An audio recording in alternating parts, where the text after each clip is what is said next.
In 1 Peter chapter 5 and verse number 8, the Bible says, be sober, be vigilant, because your adversary, the devil, as a roaring lion, walketh about seeking whom he may devour. And, honestly, what better way can Satan devour us than to get us away from serving God? Satan so badly wants to be like the Most High. And, him being the God of this world, he wants to get us to serve the things of this world. And when I say God of this world, I mean little g. And so his ultimate goal is to get us to get from serving the living God to serving him or serving the things of this world. And it's a totally separate thing, but it just kind of reminds me, of like Halloween. Like people are fearful and people are afraid of Satan. People are afraid of those things that are evil. And I believe that Satan wants to be like the Most High, but really we shouldn't fear anything that's evil. We shouldn't fear anything like Satan. We should just fear God. But it tries to take the place of the Most High.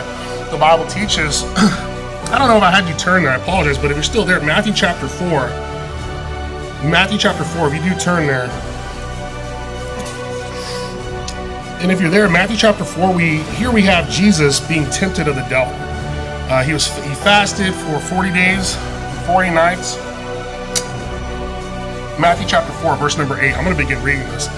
Again, the devil taketh him up into an exceeding high mountain, and showeth him all the kingdoms of the world, and the glory of them, and saith unto him, all these things will I give thee, if thou wilt fall down and worship me. Then saith Jesus unto him, get thee hence, Satan, for it is written, thou shalt worship the Lord thy God, and him only shalt thou serve.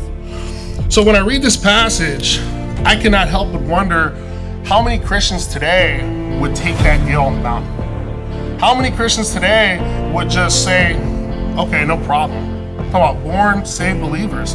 And God forbid we would ever allow the cares of this world, the deceitfulness of riches, to really get us to become unfruitful and turn our heart away from serving God. God forbid. And it's very, very possible that these temptations, these things are going to come in our life. Like I quoted you, Satan, his goal, he's the father of all lies. He's the accuser of the brethren. He wants to get us to do everything. He wants to do everything he can possible to get us from serving God. And he wants us to serve the world.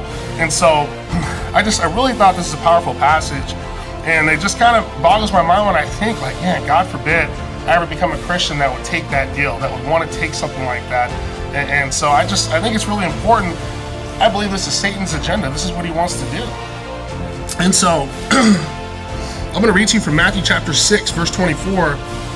The Bible says, no man can serve two masters, for either he will hate the one and love the other, or else he will hold to the one and despise the other. You cannot serve God and mammon. The Webster's 1820 dictionary defines mammon as riches or wealth.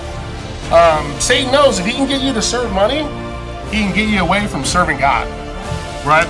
And he knows if he can get you to love money, he can take your heart away from loving God. And when I first got saved, just to be honest with you, I was full of the love of money in my heart. I lived in Las Vegas. There was a place where it seemed like opportunities to gamble was like everywhere you turn.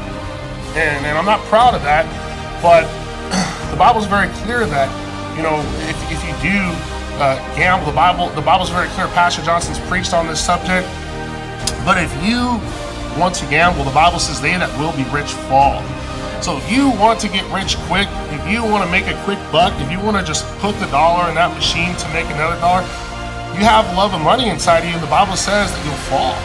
And it's dangerous, and it's something that we have to be careful for, because the Bible again says we can't serve two masters. It also nails it in 1 Timothy chapter 6. The Bible says that you're pierced through with many sorrows. And boy, isn't that the truth? Anyone that's ever experienced that, any type of gambling in any way, but just any type of love of money, the Bible's very clear.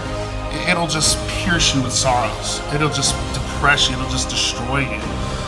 The Bible says that the eyes of man are never satisfied. You'll always want more. The only thing that can make us content is just being content with such things as we have.